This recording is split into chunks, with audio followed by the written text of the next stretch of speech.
Sylvie Alfandéry, vous êtes présidente de l'association Autour du 1er mai, qui programme et recense des films sur la société et ses questionnements. À la BNF, vous avez participé au projet de création de la Cinémathèque du documentaire et vous étiez chargé du développement des publics. Par ailleurs, vous avez réalisé un film personnel à partir de témoignages de vos ancêtres. Vous allez, dans votre intervention, montrer l'importance de la place du documentaire dans l'expression de l'autobiographie. C'était d'une part de parler de mon expérience personnelle de l'utilisation de la vidéo, et puis aussi après de l'élargir à la question du cinéma en général. Donc effectivement, avec Pierre, mon mari, nous avons fait un film qui s'appelle Juifs d'appellation non contrôlée. On est tous les deux d'origine juive mais laïque, et Pierre qui est sociologue s'est dit un jour, mais dans mon métier j'ai interviewé des tas de gens et il y a des gens que je n'ai jamais fait parler, c'est ma famille. Ils ne vont pas être éternels. Alors ça m'a amusé parce que vous avez parlé d'ancêtres en nous présentant. En réalité, nos ancêtres, c'est nos parents et oncles et tantes. C'est des ancêtres assez proches. Et donc, effectivement, on s'est lancé dans un film de famille et qui était tout à fait subjectif aussi parce qu'évidemment, il tentait de répondre à des questions qu'on se posait et entre autres sur une question que les gens d'origine juive se posent souvent, c'est qu'est-ce que c'est que l'identité juive? Vaste question, ça peut occuper de nombreux dîners. Pourquoi on a choisi la vidéo? Sans doute parce qu'on avait envie, plutôt que de faire seulement des entretiens enregistrés,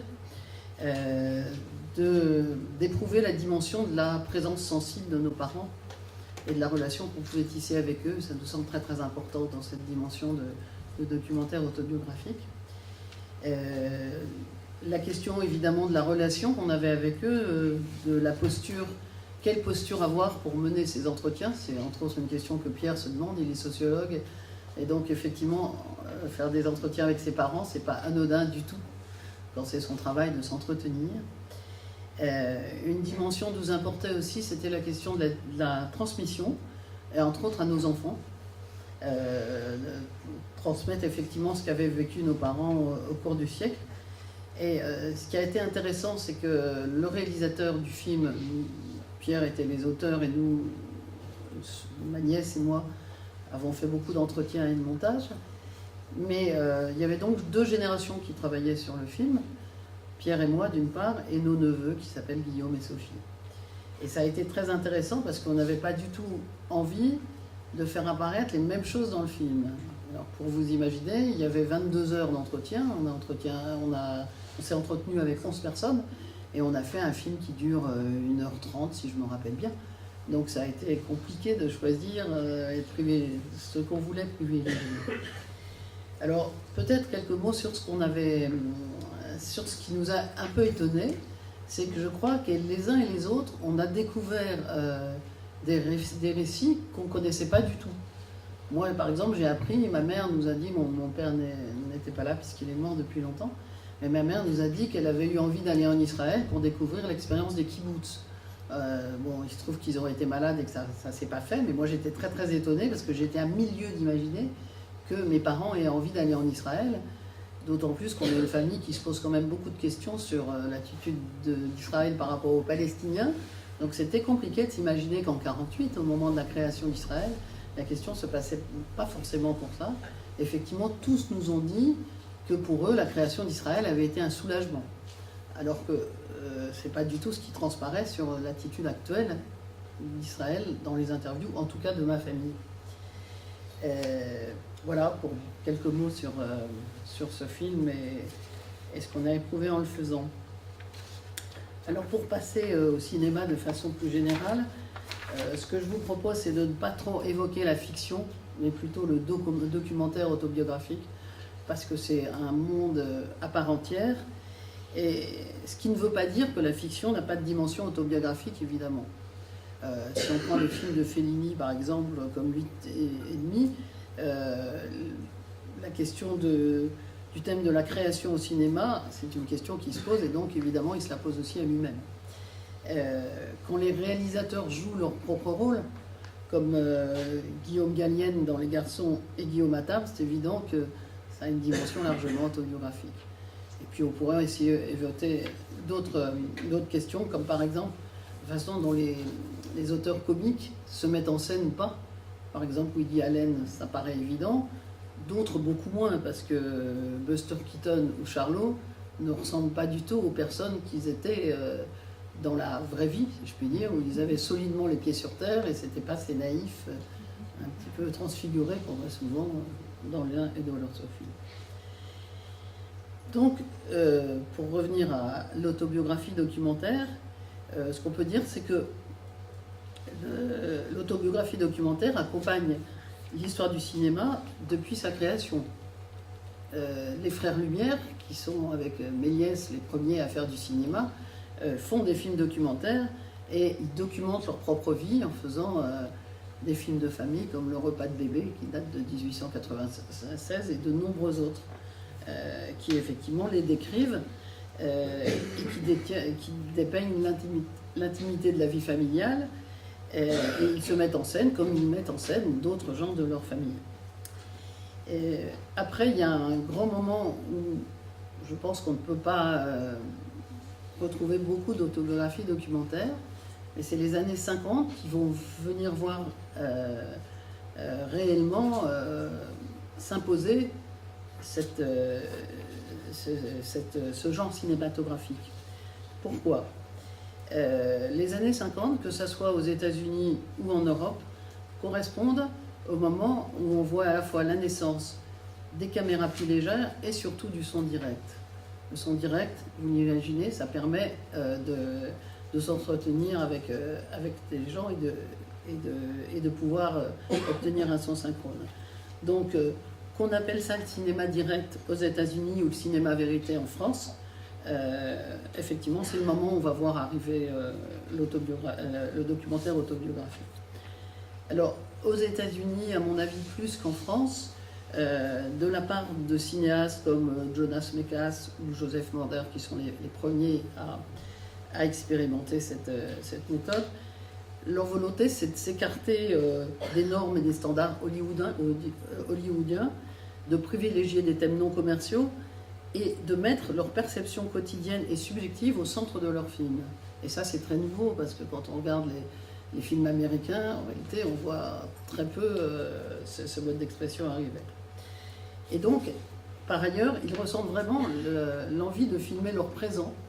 Et donc là, on se rapproche aussi pas mal de la démarche autobiographique. Je vous cite une petite phrase de Jonas Mekas qui dit « Par un jour de pluie, je marche dans le vieux Soho, je commence ma promenade au 80 Wooster Street et je continue vers le pont de Williamsburg, où 58 minutes plus tard, toujours sous la pluie, ma marche s'arrête.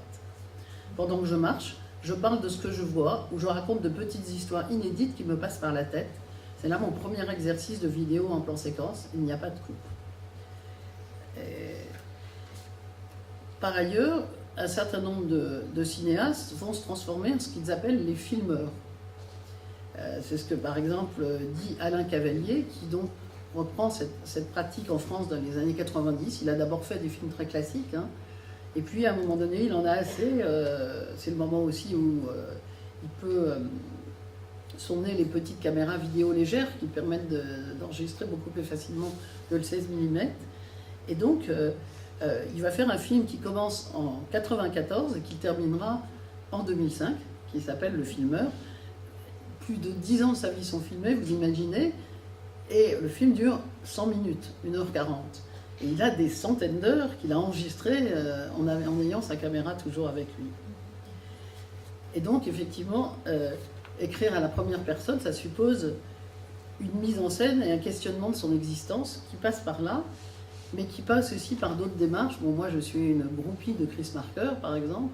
Je pense qu'il n'y a pas plus, je ne dirais pas autobiographique, mais questionnement sur lui-même et sur son rapport au monde, ce qui peut être une définition de l'autobiographie aussi, j'en sais rien, on en parlera.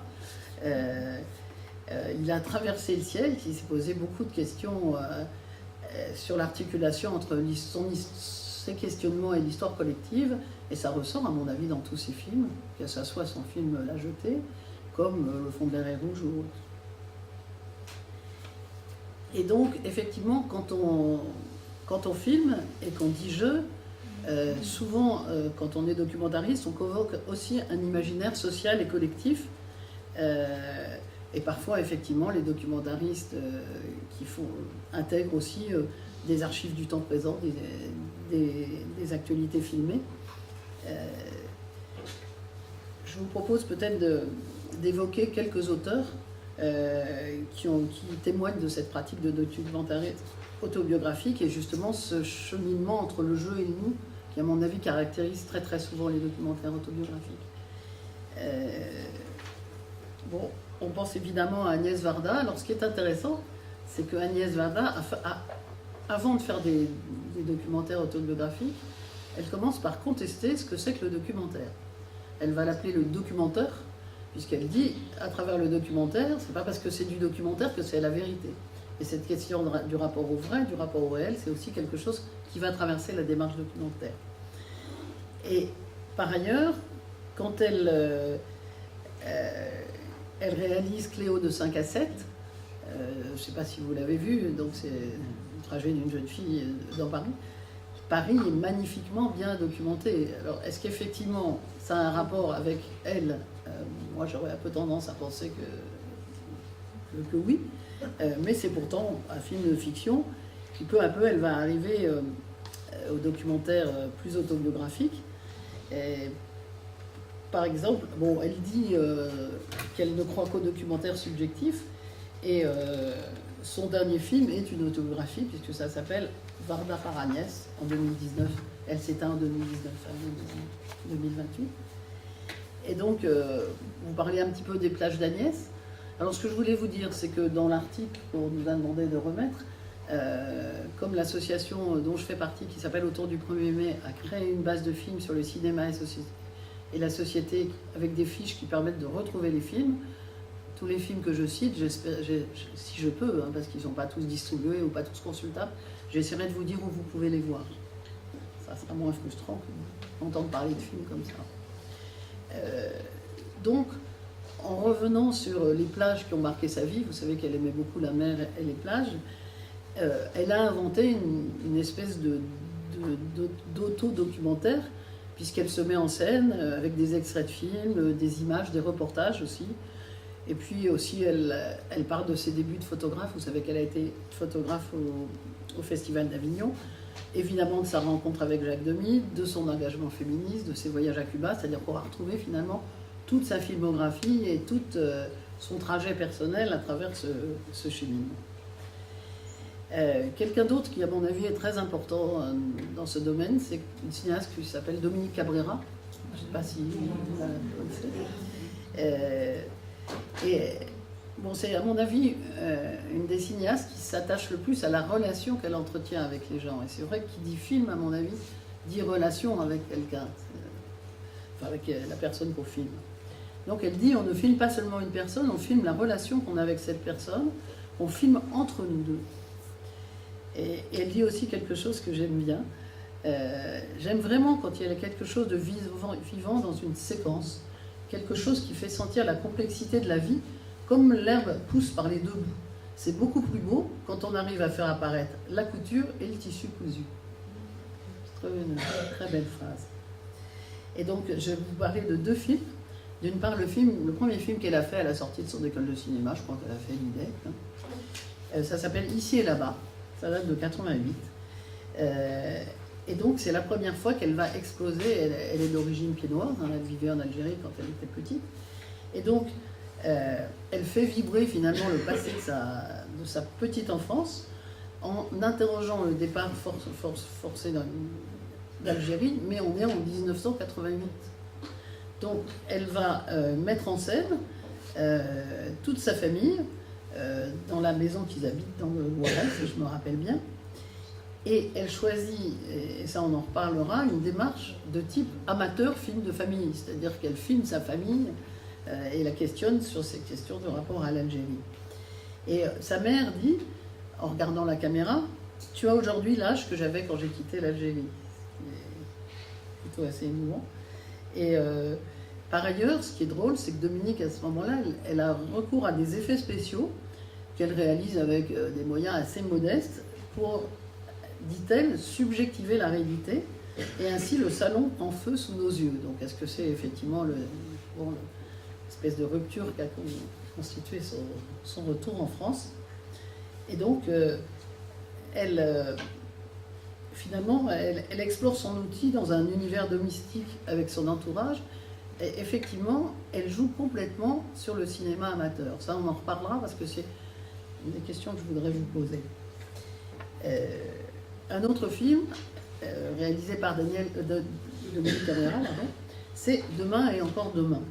C'est un film qui date de 97, c'est-à-dire presque 10 ans après. Et alors là, je vais la citer parce qu'elle le dit beaucoup mieux que moi. De janvier à septembre 95, j'ai voulu filmer ma vie en H.I.8, c'est un petit format vidéo léger. Cette année-là, j'ai aimé un homme et j'ai filmé ma mère. Comme beaucoup d'autres, je me suis demandé pour qui il fallait voter, dans quel collège je devais envoyer mon fils.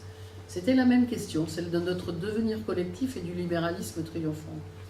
J'ai aussi filmé le soleil sur le plancher, la dépression, les fleurs et les vacances. Je voulais surtout saisir le temps qui passe et nous transforme. J'aurais pu appeler le film Devenir. En le faisant, chemin faisant, j'ai repris goût à la vie. J'avais fait un film sur le manque et il me semble que c'est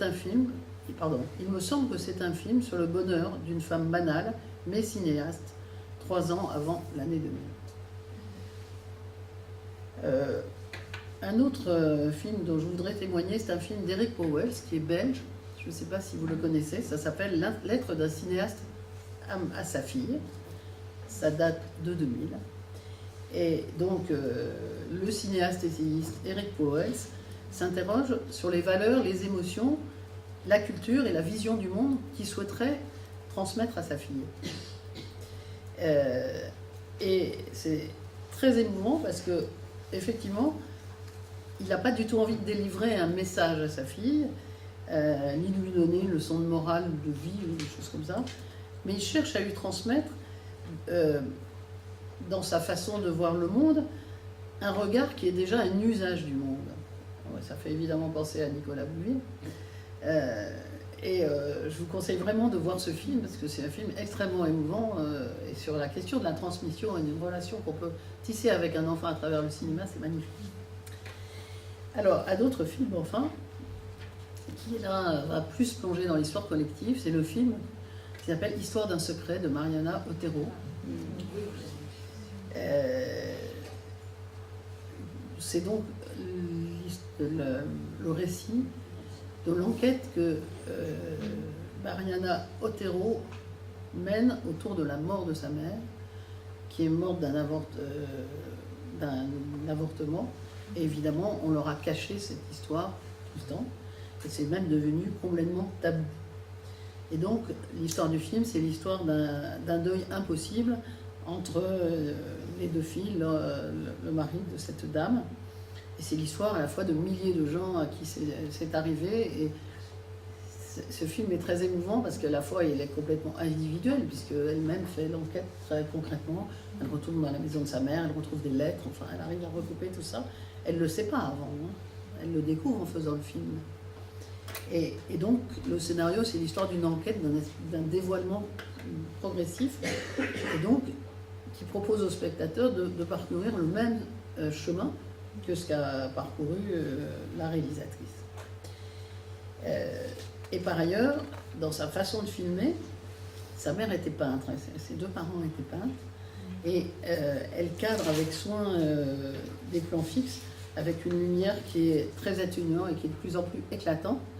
Et donc, je pense que sa démarche, c'est l'idée d'avancer avec les moyens propres de son art, qui est le cinéma, à la rencontre de la peintre qui était sa mère. C'est-à-dire qu'à la fois, effectivement, dans sa façon de cadrer, elle essaie de se rapprocher de sa mère, qui elle-même était peintre, et elle soigne énormément ses...